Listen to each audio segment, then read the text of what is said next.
For the cone-shaped roofs, we're going to cut our decorative paper into semicircles, and this first one here is the second level tower roof, and the radius for the semicircle is 3 inches. The next two here are the front corner towers, and again the radius is 3 inches.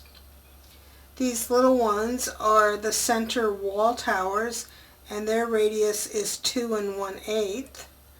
And then finally this is the large round tower, and the radius is 4 inches. Now all of these papers that I'm using here are from the 6-inch pad. Obviously for this last one, a radius of 4 inches would give us a diameter of 8 inches. So I'll have to do a little patching here, but that doesn't bother me. I think I can camouflage it. If it does and bothers you, then you just pick a different paper and cut a semicircle with a radius of 4 inches. So the first thing before we attach and work on these papers is to do a little inking, and I've already done it on this one here, where just around the bottom inside edge I'm doing black ink, and then on the edge itself, and then coming up about 1/8 of an inch on that front side just with my Copic marker. So I'll do that to all of the cones, and then I'll be back. Now the process for covering the cones is pretty straightforward. I've got the center marked, and I put a strip of score tape down one edge. I'm just going to, before I release the backing or do anything, I just want to kind of practice or train this to go around. And I like to work flat on my work surface, so that you want to bring that rounded edge all the way down to your work surface, and you want to smooth it around so that you get adhesion, or you get this, it won't be adhesion, but that it's tight against the cone. Tight against the cone. Pay attention to where the overlap is, that the overlap is even when it comes down here.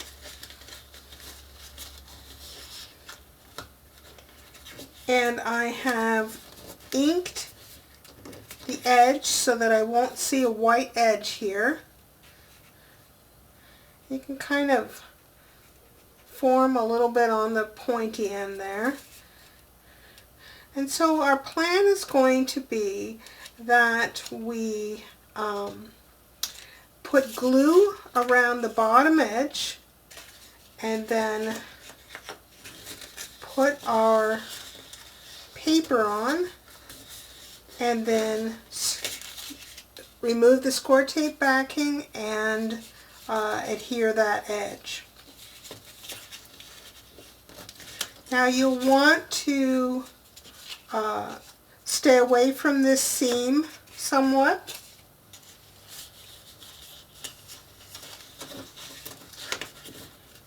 Once you feel like you've got it where you know you're going to go, and I like to start with this little one because there's not a lot of paper or chipboard involved in this, so if something goes awry, I can, it's a good one to practice on. I'm just running a thin bead of glue, about 1/8 of an inch I would say, from that bottom edge. And now I'm going to start this edge about 1/2 an inch or so back from where my seam is. Keep that flat on the ground or the work surface, and then kind of press around, making sure I'm staying flat against the cone and against my work surface. And I'll release this tape backing, and then I'll continue to follow this around. You can pick it up and look and make sure that your ends are going to meet up nicely. So So I'm going to follow that same procedure for these other cones, and then I'll be back to show you how I'm going to deal with this piece of paper here for the large cone.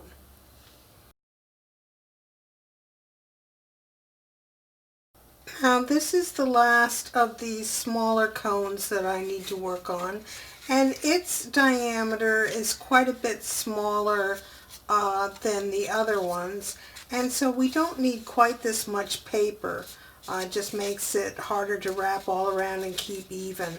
So I'm just wrapping it around, and then I'm going to mark where I have about an inch overlap.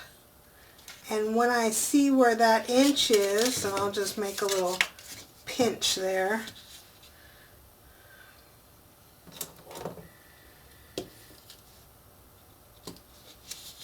And now I know where my center mark is, and I'll just cut this wedge off over here, just using my craft knife.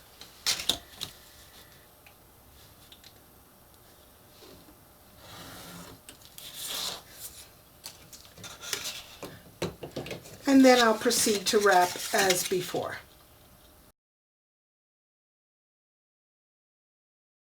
So in order to make a piece that's big enough to cut our 4-inch radius semicircle out of this 6-inch square paper, I'm first going to mark a point that is 2 inches up from the bottom left and 2 inches in from the left.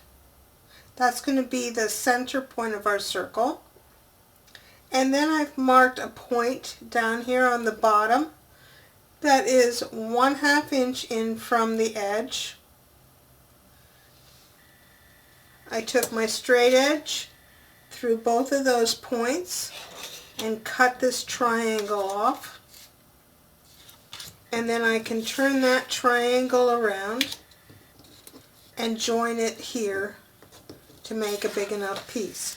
Now I'm turn this around, and I can see that if I match up those top edges, I will get my pattern to match up as well. Before I put them together, I will take a marker, the wider end, and just hit this white edge here so that it won't show.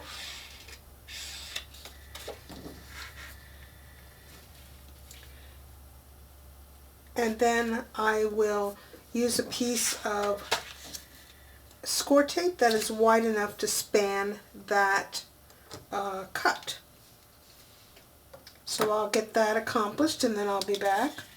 And now that I have these two pieces joined, I'll line up my ruler along this original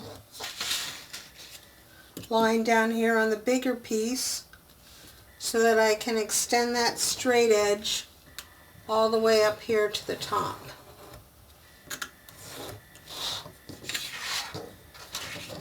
I won't need hardly any of this point, but now we have a piece that, if we set our compass to 4 inches, put it on that point that we drew at the 2-inch mark, we can now make a complete semicircle. And we'll just have this little patch that is barely noticeable. Unless you're looking really hard on this pattern paper, it is very difficult to see. So I'll cut out my semicircle and cover this cone the same way that I did for the other ones.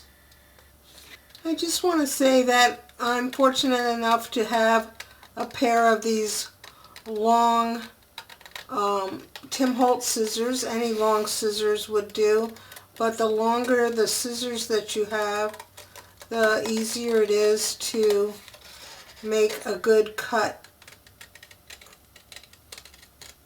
And always remember to turn your paper that your scissors stay stationary.